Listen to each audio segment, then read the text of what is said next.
Bonjour. Aujourd'hui, je vous propose une deuxième partie de notre test blanc de l'examen civique. Vous avez été très nombreux à nous réclamer la suite pour vous entraîner sur ce test avec nous. Nous vous proposons donc 40 nouvelles questions officielles réparties sur les 5 grands thèmes. Prenez de quoi noter, concentrez-vous et c'est parti pour un nouvel entraînement. Thème 1. Principes et valeurs de la République. Question 1. Quelle institution française doit rester neutre en matière de religion? A. Les entreprises privées. B. Les associations sportives. C. L'école publique. D. Les syndicats de salariés.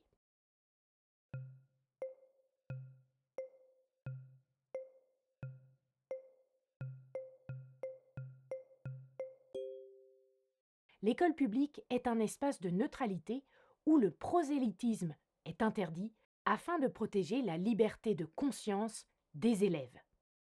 Vous deviez choisir la réponse C. Question 2. Qui doit respecter et veiller à la neutralité religieuse dans les services publics? A.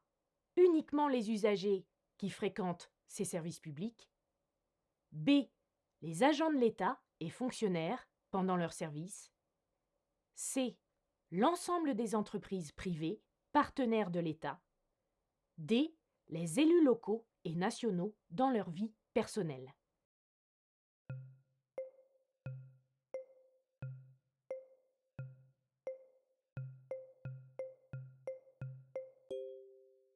Les agents publics représentent l'État laïque et doivent donc être neutres pour traiter tous les usagers avec la même égalité, sans distinction de religion.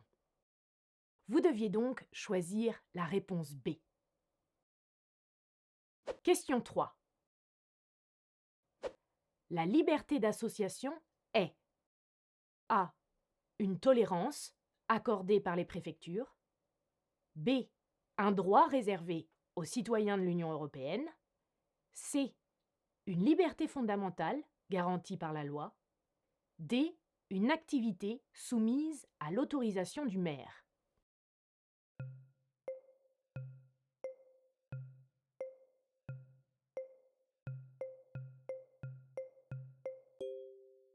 C'est une liberté fondamentale régie par la loi de 1901. Elle permet à chacun de créer ou de rejoindre librement une association. Vous deviez donc choisir la réponse C. Question 4. Lequel de ces prénoms évoque un symbole de la République? A. Jeanne. B. Joséphine. C. Marguerite. D. Marianne.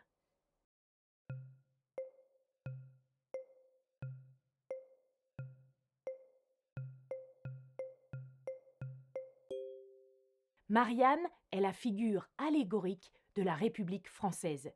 Elle incarne ses valeurs: liberté, égalité, fraternité. Vous deviez donc choisir la réponse D. Question 5. Quel symbole religieux peut être porté dans une école publique dans le respect de la laïcité? A. Un voile ou un foulard couvrant les cheveux de l'élève. B. Une grande croix chrétienne portée de manière très visible. C. Une kippa ou tout autre couvre-chef traditionnel religieux. D. Un signe ou un médaillon religieux de taille très discrète.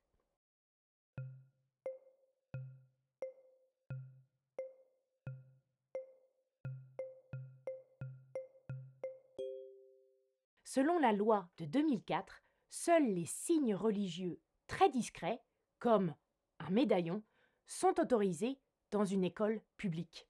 Tous les autres signes ostentatoires sont interdits. Vous deviez donc choisir la réponse D. Question 6. En quelle année la loi de séparation des Églises et de l'État a-t-elle été votée? A. 1789, B. 1905, C. 1945, D. 1958.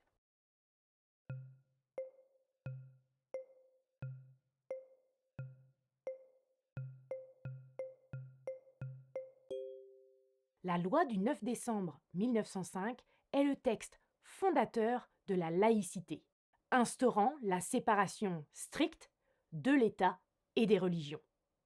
Vous deviez donc choisir la réponse B. Question 7. Que porte Marianne sur la tête? A. Une couronne de laurier. B. Un bonnet phrygien. C. Un béret traditionnel. D. Un casque militaire.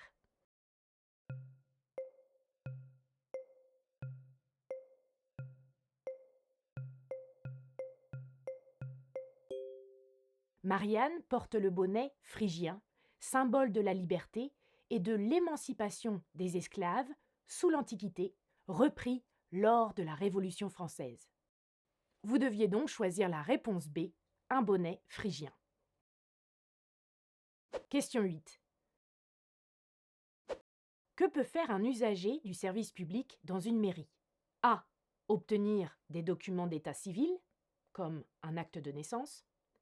B. Ouvrir un livret d'épargne ou un compte bancaire courant. C. Acheter des timbres fiscaux pour les démarches administratives. D. Souscrire à une assurance privée pour son logement ou véhicule.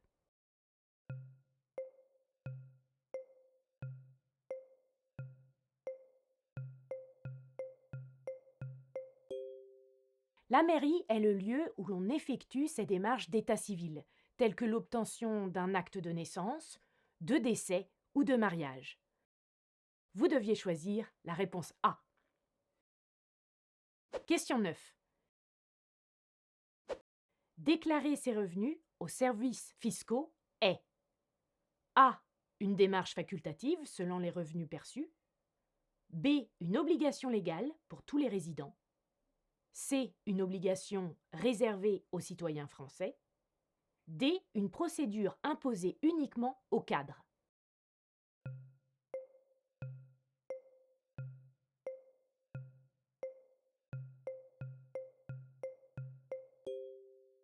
La déclaration des revenus est obligatoire pour tous les résidents, quelle que soit leur nationalité ou le montant de leurs revenus. Vous deviez choisir la réponse B. Question 10. Que représentent les 3 couleurs du drapeau français né lors de la Révolution? A. Le clergé, la noblesse et le tiers-état. B. Les 3 grandes régions géographiques de la France. C. L'union du roi et de la ville de Paris. D. La liberté, l'égalité et la fraternité.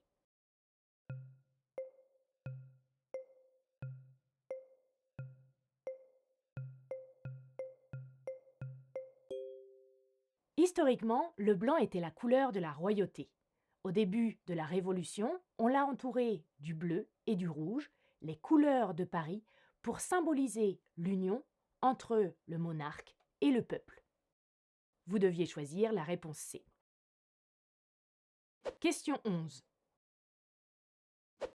Qu'est-ce qu'une association reconnue d'utilité publique? A. Une association dont le président est membre du gouvernement. B. Une association dont le but est jugé particulièrement important pour l'intérêt général. C. Une association qui ne s'occupe que de politique nationale. D. Une association obligatoire pour tous les citoyens d'une commune.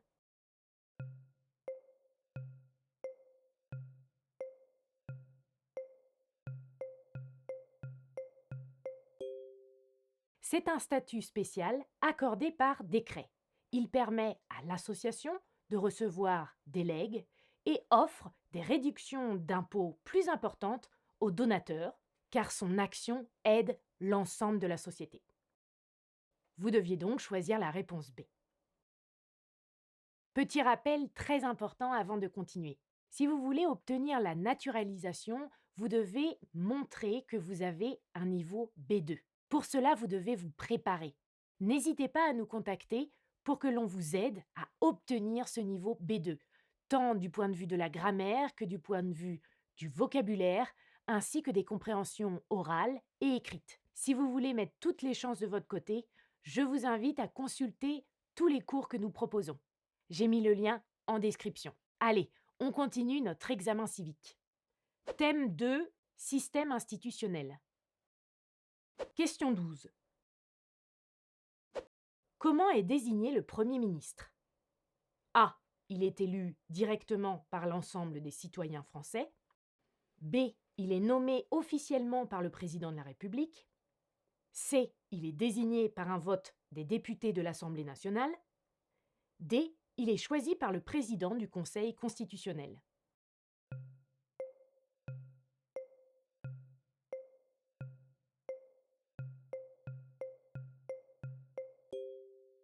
Le Premier ministre est nommé par le président de la République. Il est le chef du gouvernement.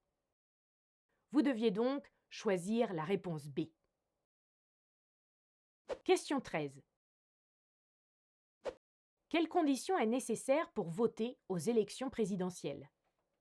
A. Avoir la nationalité française et avoir atteint la majorité légale. B. Payer l'impôt sur le revenu depuis au moins 3 ans. C. Posséder un diplôme français reconnu par l'Éducation nationale. D. Résider de manière ininterrompue en France depuis plus de 10 ans.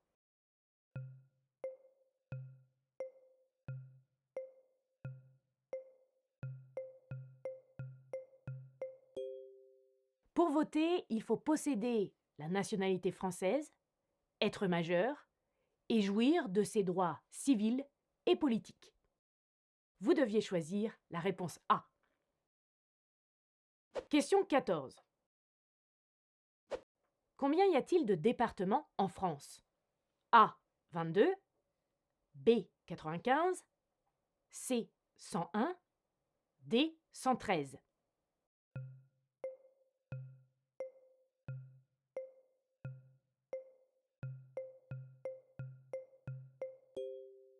La France compte 101 départements, 96 en métropole et 5 dans les départements d'outre-mer.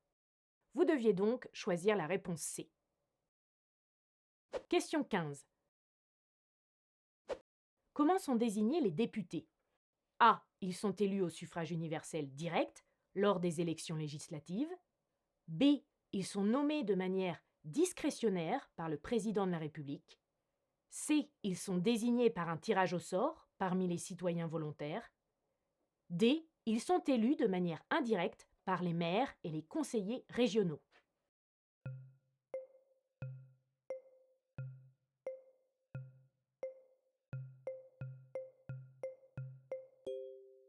Les députés sont élus par les citoyens au suffrage universel direct lors des élections législatives pour un mandat de 5 ans.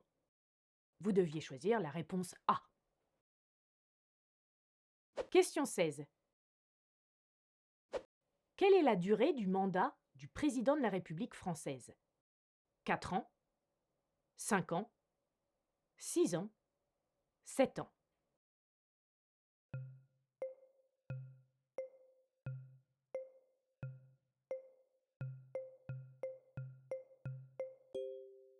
Le président de la République est élu pour un mandat de 5 ans, aussi appelé le quinquennat.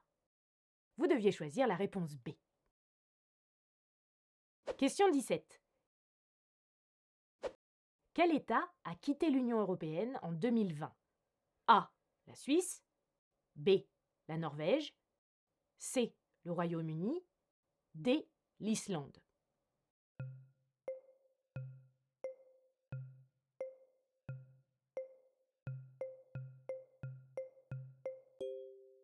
Le Royaume-Uni a officiellement quitté l'Union européenne le 31 janvier 2020, événement très connu sous le nom de Brexit. Vous deviez choisir la réponse C. Question 18. Quel est le rôle du président de la République? A. Il propose et vote le budget annuel des différents ministères de l'État. B.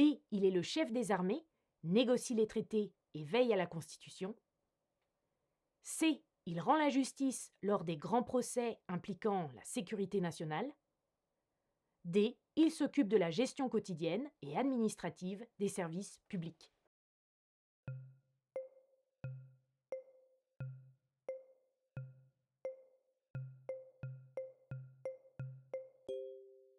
Il est le chef de l'État, le chef des armées, il promulgue les lois et veille au respect de la Constitution. Vous deviez choisir la réponse B. Question 19. Qui gère les écoles primaires et maternelles publiques? A. Le ministère de l'Éducation de l'État. B. Le conseil régional de la région concernée. C. Le conseil départemental du département concerné. D. Le conseil municipal de la commune concernée.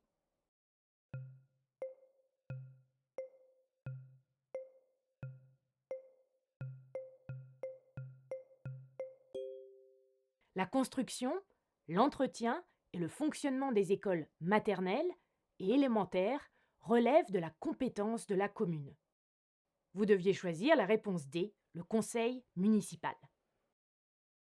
Question 20. Où est le siège de la Commission européenne? A. À Strasbourg, en France. B. À Bruxelles, en Belgique.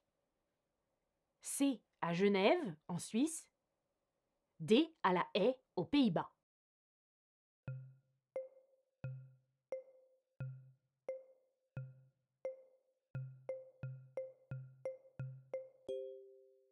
Le siège de la Commission européenne se trouve à Bruxelles, en Belgique, qui est souvent considérée comme la capitale de l'Europe.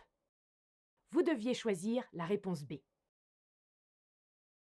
Question 21. A-t-on le droit de ne pas respecter une loi? A. Oui, si l'on estime publiquement que la loi est profondément injuste. B. Oui, si l'on peut prouver que l'on ignorait l'existence de cette loi. C. Non, nul n'est censé ignorer la loi et tout manquement est sanctionnable. D. Oui, cette exception est accordée aux personnes ayant la double nationalité.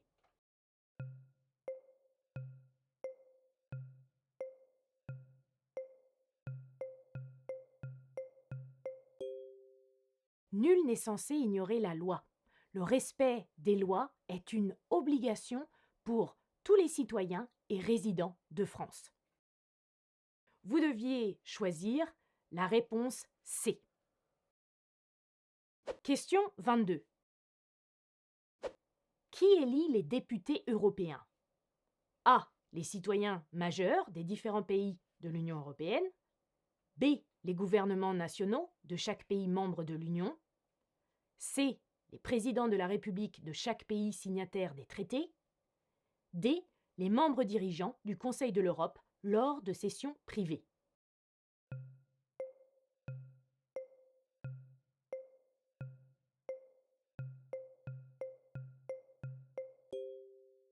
Les députés européens sont élus au suffrage universel direct par les citoyens des pays membres de l'Union européenne. Vous deviez choisir la réponse A. Thème 3. Droits et devoirs. Question 23.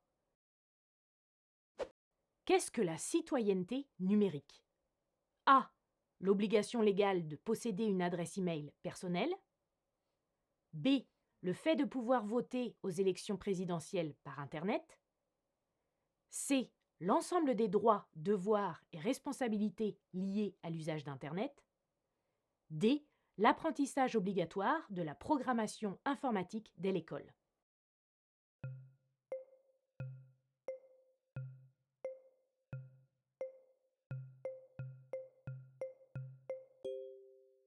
La citoyenneté numérique englobe les règles de bonne conduite, les droits et les devoirs liés à l'utilisation d'Internet, notamment le respect de la vie privée et la lutte contre le cyberharcèlement. Vous deviez choisir la réponse C. Question 24. Une personne est privée de ses droits civils et politiques pendant 5 ans suite à une condamnation. Qu'est-ce que cela implique? A. Elle ne peut plus se marier ni signer de contrat civil. B. Elle perd définitivement l'obtention de sa nationalité française. C. Elle perd son droit de vote et son droit d'être élue pendant cette période. D. Elle se voit retirer l'autorisation d'exercer une activité professionnelle salariée.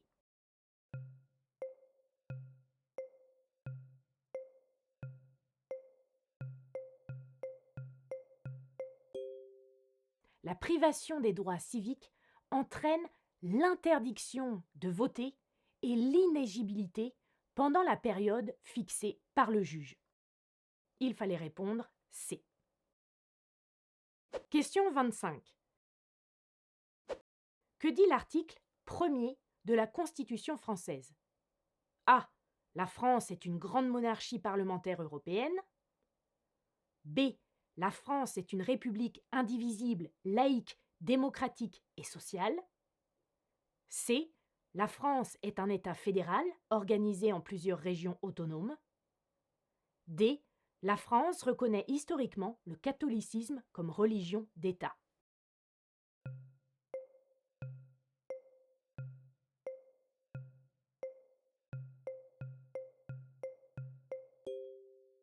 L'article 1er proclame que la France est une république indivisible, laïque, démocratique et sociale, définissant ainsi les grands principes de l'État.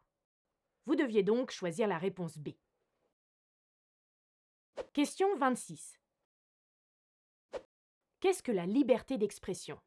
A. Le droit d'exprimer librement ses opinions dans le strict respect de la loi. B. Le droit d'insulter publiquement quelqu'un sans risquer de sanction.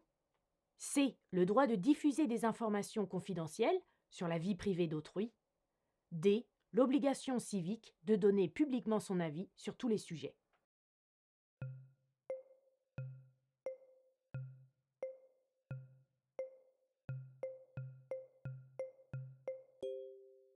C'est un droit fondamental, mais qui a des limites prévues par la loi. On n'a pas le droit de diffamer, insulter ou d'inciter à la haine. Vous deviez choisir la réponse A. Question 27. Quel est l'âge de la majorité civile en France? 16 ans? 18 ans? 21 ans? 25 ans?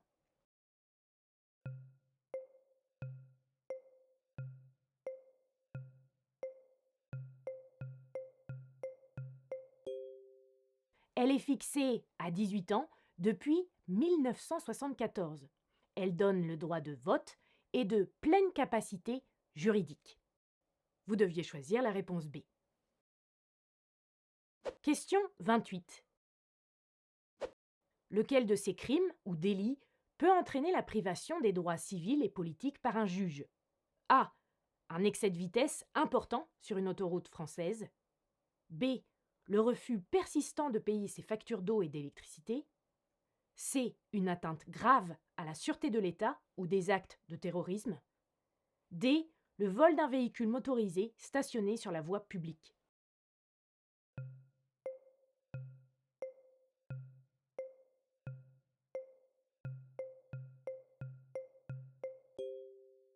Les atteintes à la sûreté de l'État ou les actes de terrorisme sont des crimes graves qui peuvent être sanctionnés par la privation des droits civiques. Il fallait choisir la réponse C. Question 29. Que permet la liberté de circulation? A. De conduire un véhicule motorisé sans posséder de permis de conduire. B. De se déplacer librement et sans contrainte sur tout le territoire national. D. De voyager dans le monde entier sans devoir présenter de passeport. D. De bénéficier d'une gratuité totale dans tous les transports en commun.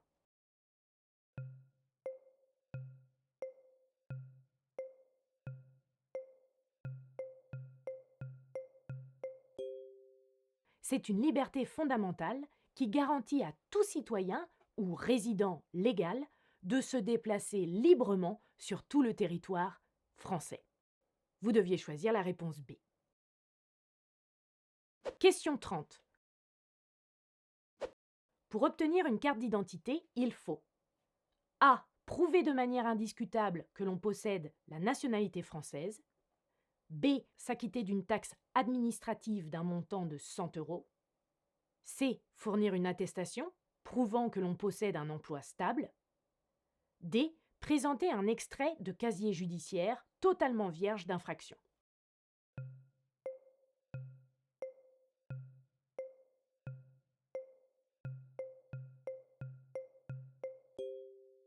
La carte nationale d'identité est un document officiel qui nécessite de prouver sa nationalité française. Elle est gratuite, mais devient payante, 25 €, en cas de perte ou de vol. Vous deviez choisir la réponse A. Thème 4. Histoire, géographie et culture. Question 31. Quelle organisation a été créée en 1945 après la Seconde Guerre mondiale? A. L'Alliance militaire de l'OTAN. B. L'Organisation des Nations Unies. C. Le mouvement de la Croix-Rouge. D. L'institution de l'Union européenne.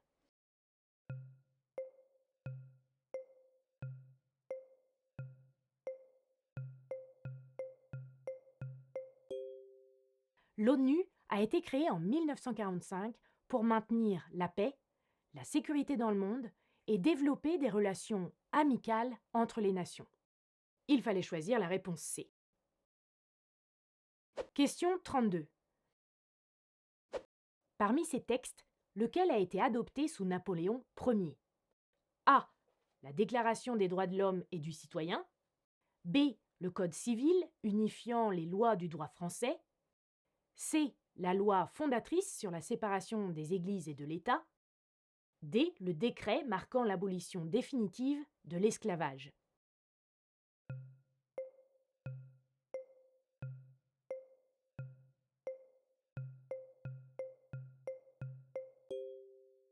Le Code civil, souvent appelé Code Napoléon, a été promulgué en 1804 par Napoléon Bonaparte. Il est fondamental car il a unifié les lois sur le territoire français. Vous deviez choisir la réponse B. Question 33. Que célèbre-t-on le 8 mai? A. La prise de la Bastille par les révolutionnaires. B. La signature de l'armistice mettant fin à la guerre de 1918. C. La capitulation sans condition de l'Allemagne nazie en 1945. D. La déclaration fondatrice annonçant la création de l'Union européenne.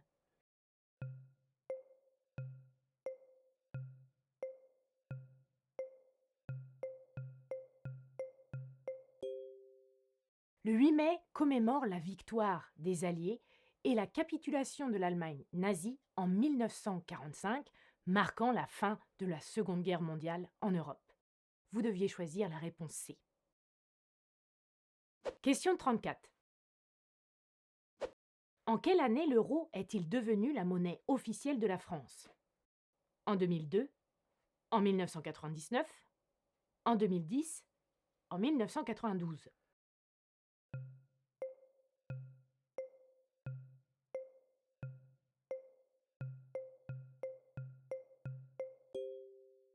Les pièces et les billets en euros ont été mis en circulation le 1er janvier 2002, remplaçant ainsi le franc. Vous deviez choisir la réponse A. Question 35. En quelle année l'Union européenne a-t-elle été fondée? A. En 1945, juste après le conflit. B. En 1957, suite au traité de Rome. C. En 1989, à la chute du mur. D. En 1992, lors du traité de Maastricht.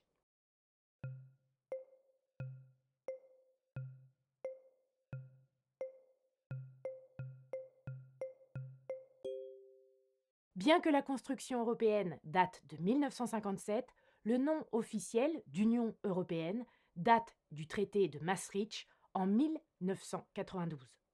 Vous deviez donc choisir la réponse D. Question 36. Depuis quelle année l'école publique est-elle gratuite? A. Depuis 1789. B. Depuis les années 1881-1882. C. Depuis 1936. D. Depuis 1968.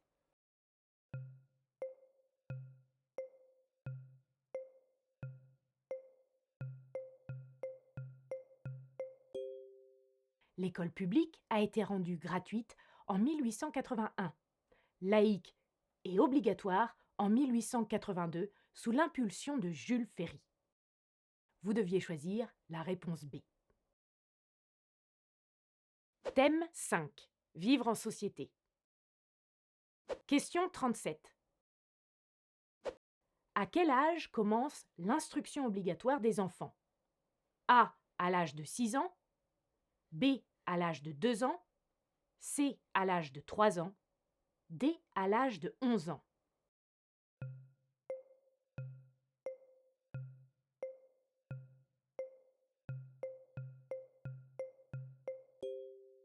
Depuis la loi de 2019, l'instruction est devenue obligatoire dès l'âge de 3 ans, ce qui correspond à l'entrée de petites sections de maternelle. Vous deviez choisir la réponse C. Question 38. Quelle est la durée légale du temps de travail par semaine? A. 32 heures. B. 35 heures. C. 39 heures. D. 40 heures.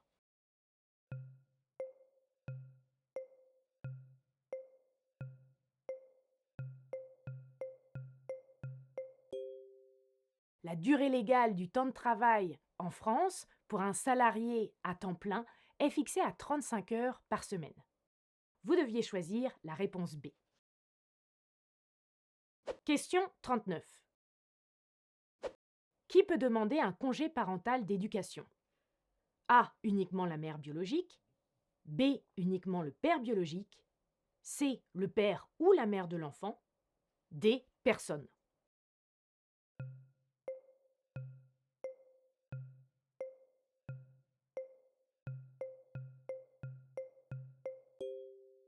En France, le congé parental d'éducation est un droit universel et paritaire. Il permet à l'un ou l'autre des parents de suspendre ou de réduire son activité pour s'occuper de son enfant jusqu'à ses 3 ans. Vous deviez choisir la réponse C. Question 40. Jusqu'à quel âge l'école est-elle obligatoire? A. Jusqu'à 16 ans, avec une obligation de formation jusqu'à 18 ans. B. Jusqu'à l'âge limite de 14 ans. C. Pour tous les élèves jusqu'à l'âge de 21 ans. D. Il n'y a pas d'âge limite en France.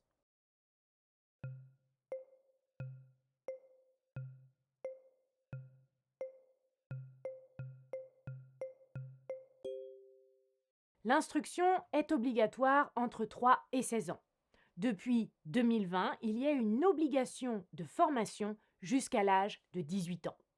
Vous deviez choisir la réponse A. Félicitations, vous venez de terminer cette deuxième partie de notre test blanc examen civique. Que vous ayez obtenu un très bon score ou que vous ayez fait quelques erreurs, ce n'est pas grave, l'important c'est d'avoir appris des choses avec les explications. Ce sont elles qui vont vous aider à réussir cet examen civique. Merci d'avoir suivi cet entraînement avec Parlez-vous French et j'espère qu'il vous permettra d'atteindre votre objectif. À très bientôt.